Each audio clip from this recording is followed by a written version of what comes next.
I was just looking on my notifications when I get my live.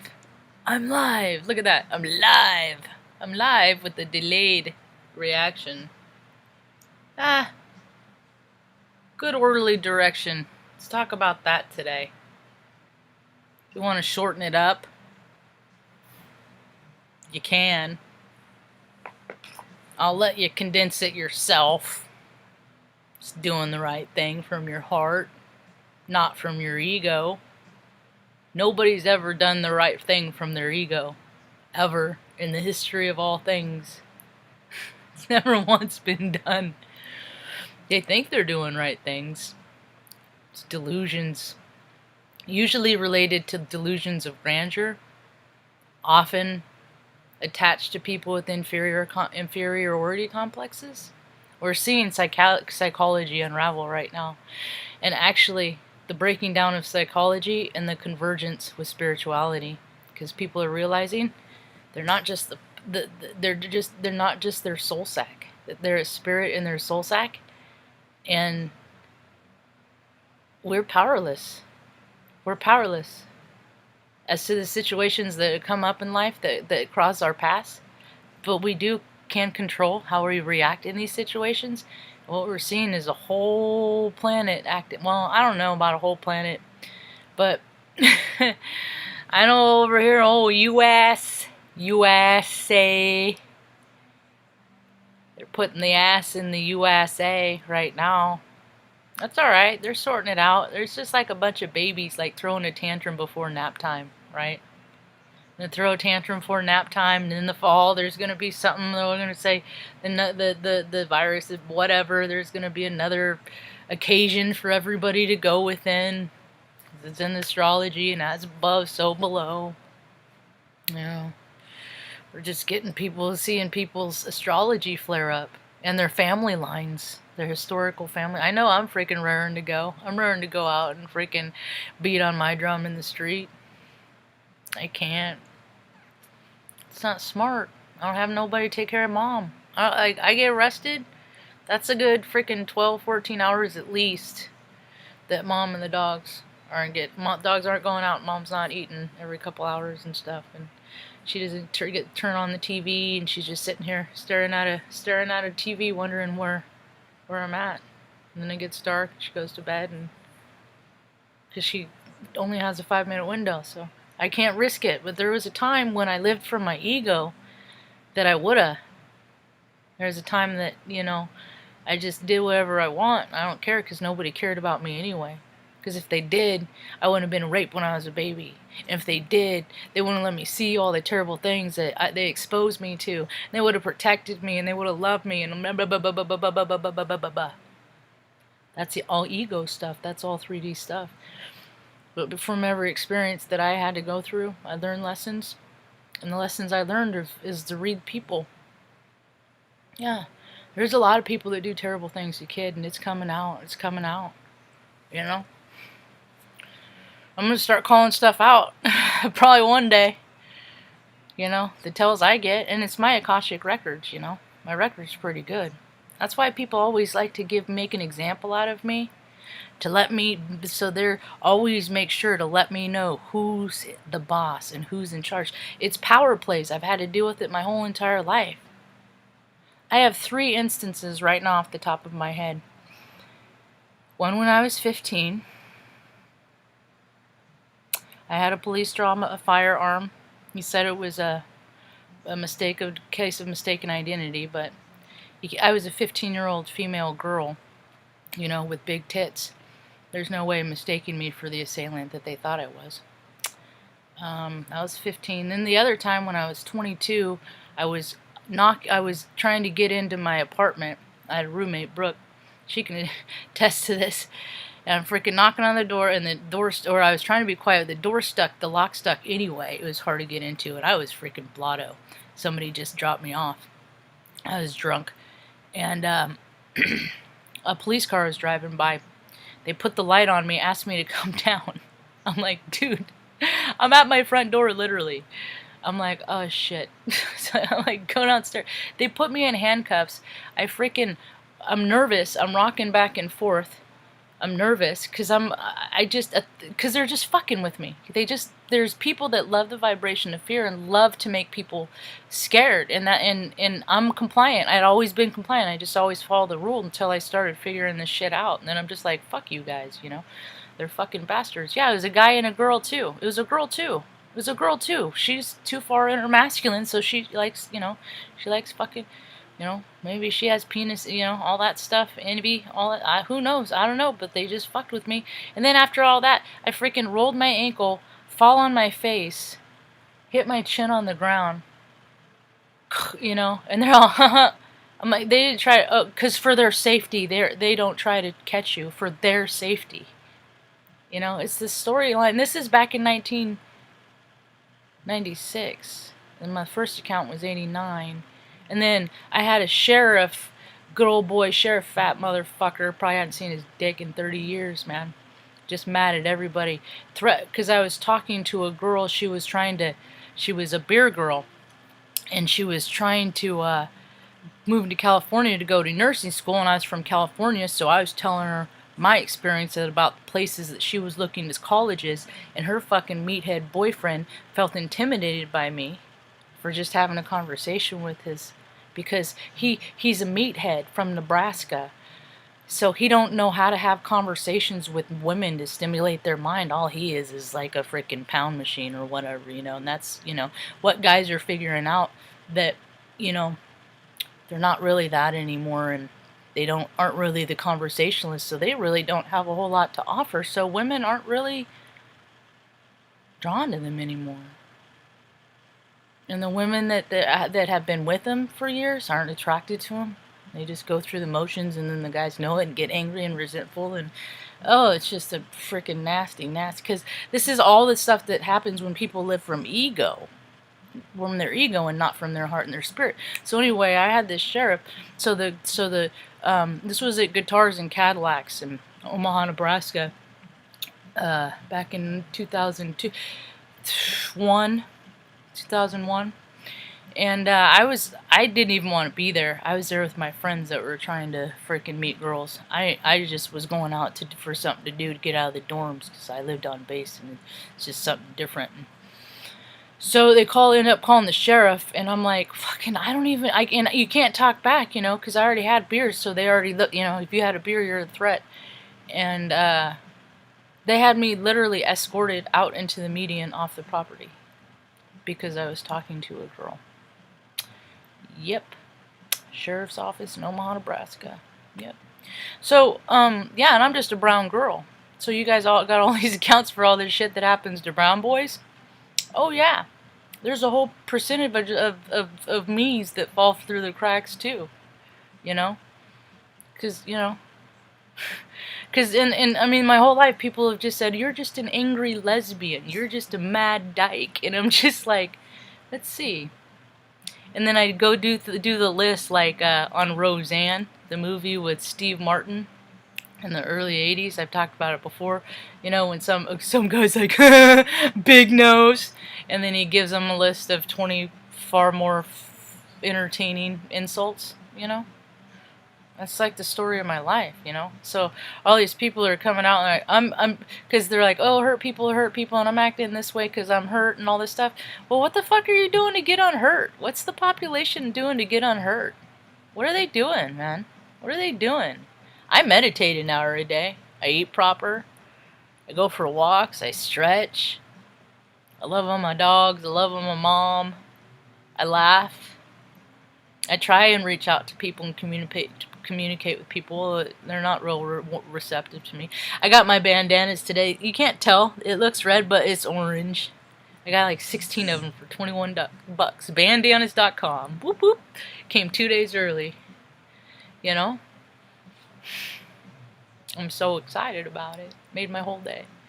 So, good orderly direction. I spent my life living more from my heart. There was a big period of time in between when I lived in Omaha. I lived from my ego, and I had to learn about it. And I came out to, when I moved here, everything stopped. I couldn't get a job.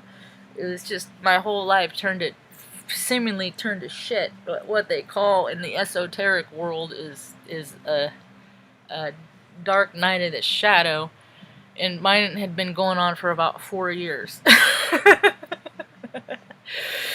So I feel good now, you know, and I don't really have anything. I just keep saving money because I don't go nowhere. His mom doesn't want to go nowhere, you know, and that's cool too. I'll go out sometimes, you know, if I had a place to go, I'd go. I got about a 2-3 hour window. I could, you know, go out and take pictures and stuff. But quite frankly, the world don't feel like going out in, really. I've been all over Oregon. When first year I lived here, I freaking went all over the place. I got pictures of everything. So once I've been there, it's in my memory bank. I don't really need to go. That's why I don't understand all these people that fly around every year. They have to go to like these exuberant freaking costly vacations every single year. And it's just like there's so many other things to do and places to see. Why people just go back to the same place every year is just fucking weird to me. But people get stuck in loops and patterns, and oftentimes they do it because they had such a good time one time and they're trying to recreate that time, but you can never recreate that exact time, you know.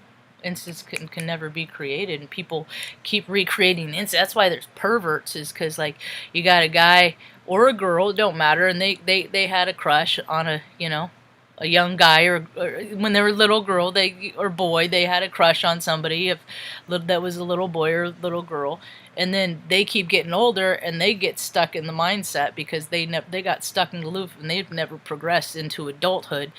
And so they still have the same affirmation, their fondness for the little girl. It's freaking weird. People get stuck in loops all the time.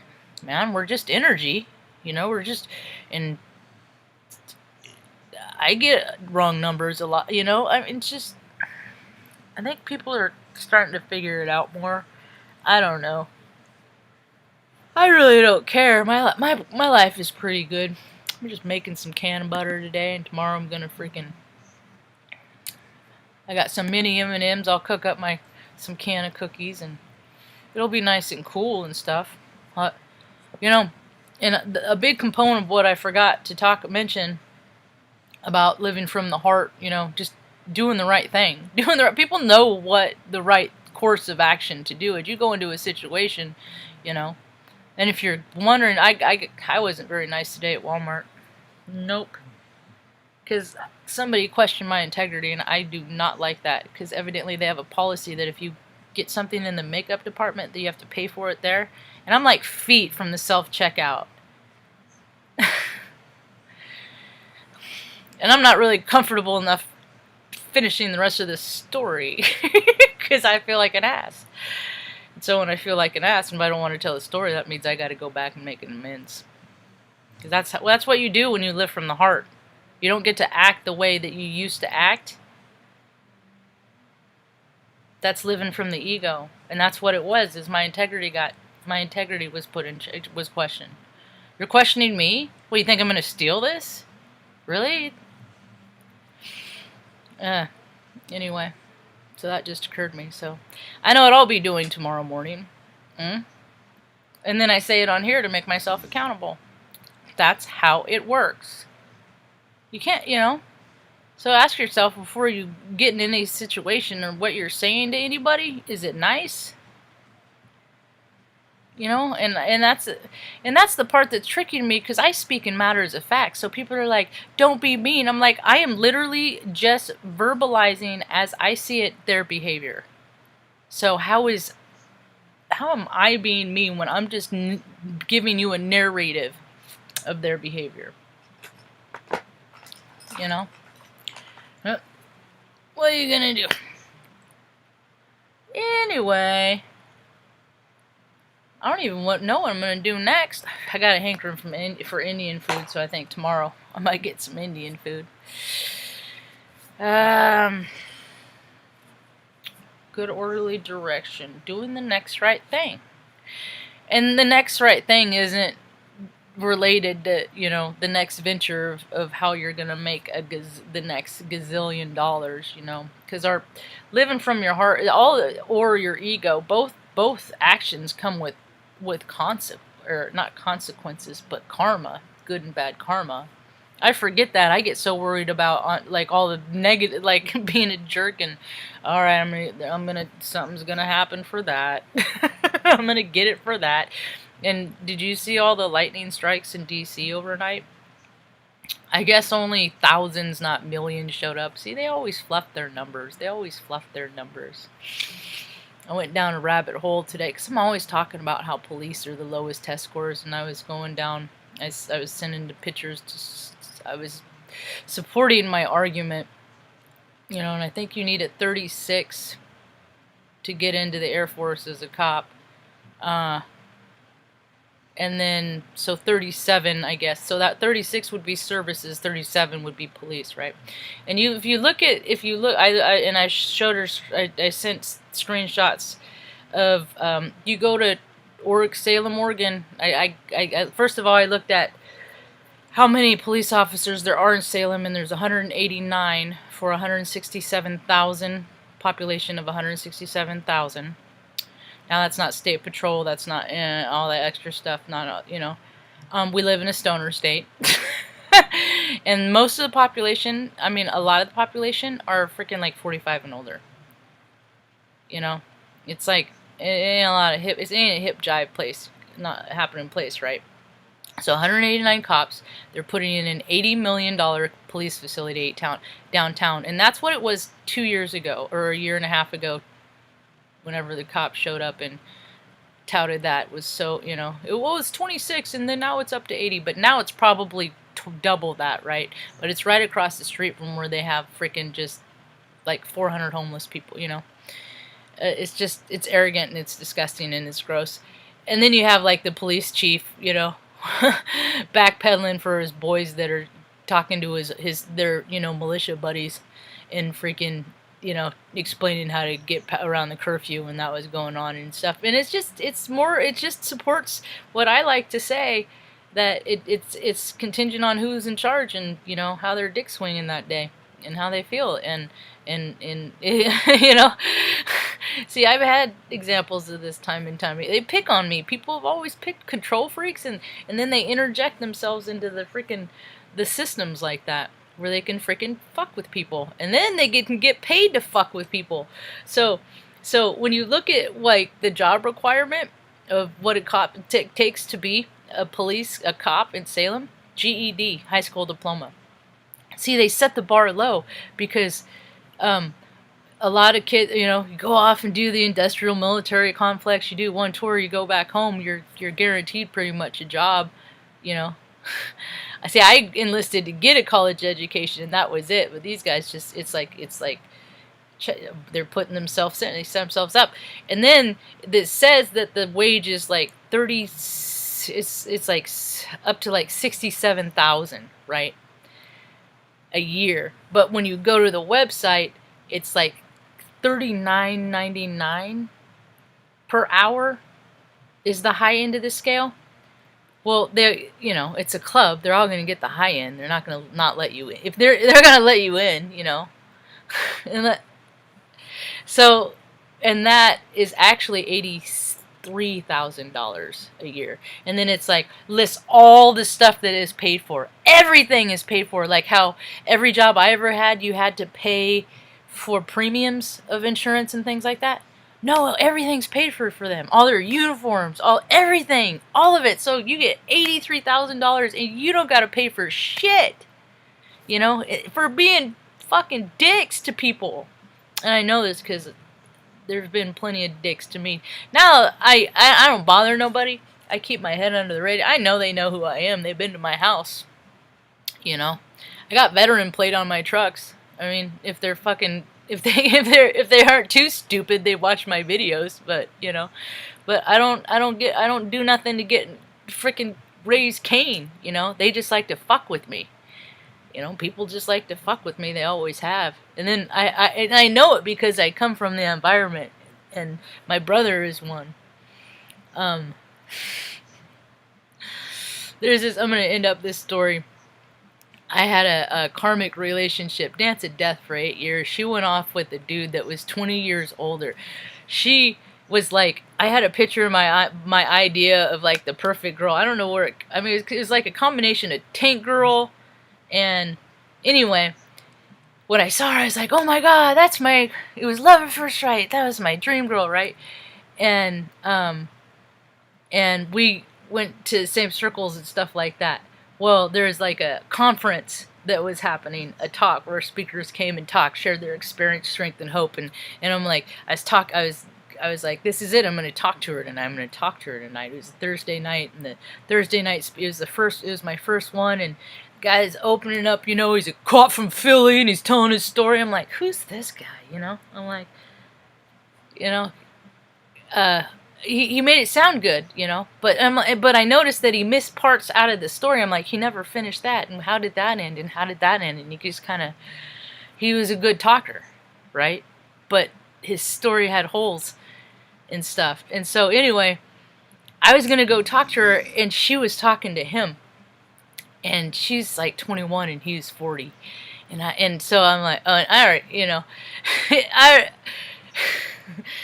and anyway, our story, you know, she ended up marrying him, moving to Philly, and my life is full of crazy synchronicities. The last relationship I was in was after that 8-year dance at death. The last relationship was, and it was like 3 years after that. So I'm not really good on relationships. I just don't do them. Pickings are slim for me, too.